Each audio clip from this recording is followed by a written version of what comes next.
So you might know that China normally have a lot of their own companies, but is it okay or is it real right now that Airbnb is one of the only few companies, American companies or global company right now, which operates in China? Right guys, if you're new to this channel, my name is Piers. I run GrowYourBnb.com. We've worked with over 1,400 properties all over the world, including Dubai, US, UK being one of our biggest market, and even Spain.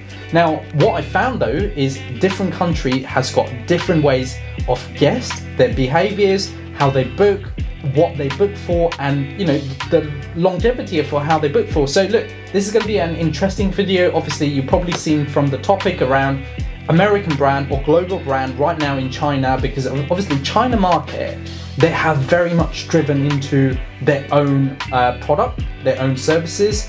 So today it's going to be interesting why and how we personally think, and based in our research, that Airbnb exists in China. So in this video, firstly, I want to talk about 3 things based on our detailed research. We found that it would be quite useful right now if you're looking to, there's enough people traveling to China for business purposes. I personally know friends and family who's been to China, stayed in Airbnbs. And today, firstly, I want to talk about why American brand or global brand right now is operating in China market. Firstly, for the relationship between the Chinese and the US. That is probably one of the biggest thing Airbnb holds right now. Obviously, if you look at from a travel perspective, Airbnb as a brand is very strong, right? So what we've always found, and especially I can talk to you about this again and again through our guest behaviors, like people who book with us, my clients' account and stuff, is when people want to see or search for a long-term place. Imagine if I was relocating to China for a month for work. I am very much confident to go into Airbnb right now because I know it's a global brand. If anything goes wrong, I know I'll be looked after very well.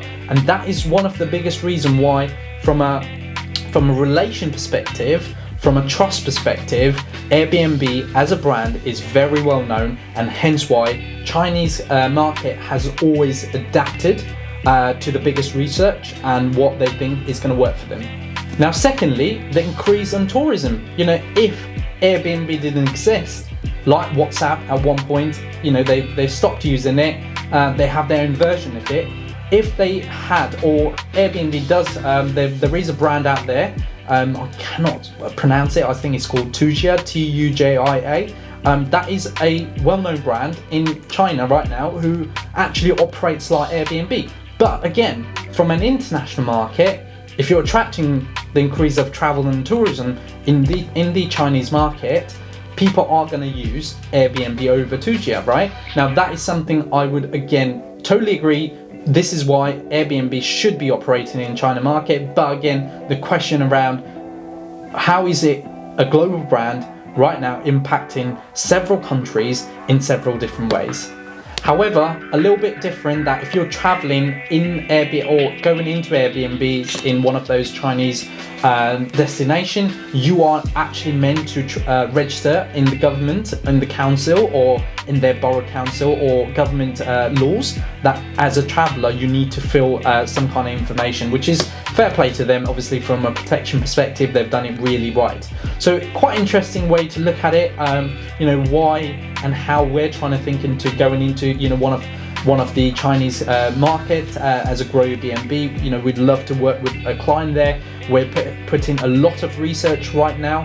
We're trying to understand who, what, when, and how, what kind of behaviors guests are using in Airbnb right now in China. And as a result of that, it was a very interesting topic me and my team had this morning, and I thought it'd be a great topic to share with you guys. Now look, if you're watching this video, I would love you to answer me that if there's any destinations that you are looking to invest apart from where you are or as a country. I've got loads of people who watch my videos from US. I've got loads of people who watch my videos from UK market, and also we've started to attract some Australian clients as a result of our videos. But look, it'll be interesting to know where you guys are from, please comment down below what country would you like to invest in and where do you guys currently operate. So guys, thank you so much for watching another Grow Your B&B video. I really enjoy making these videos, especially around different market, different content in terms of different countries, and more importantly because we like to go into those markets. So what we do is we end up researching a lot of information.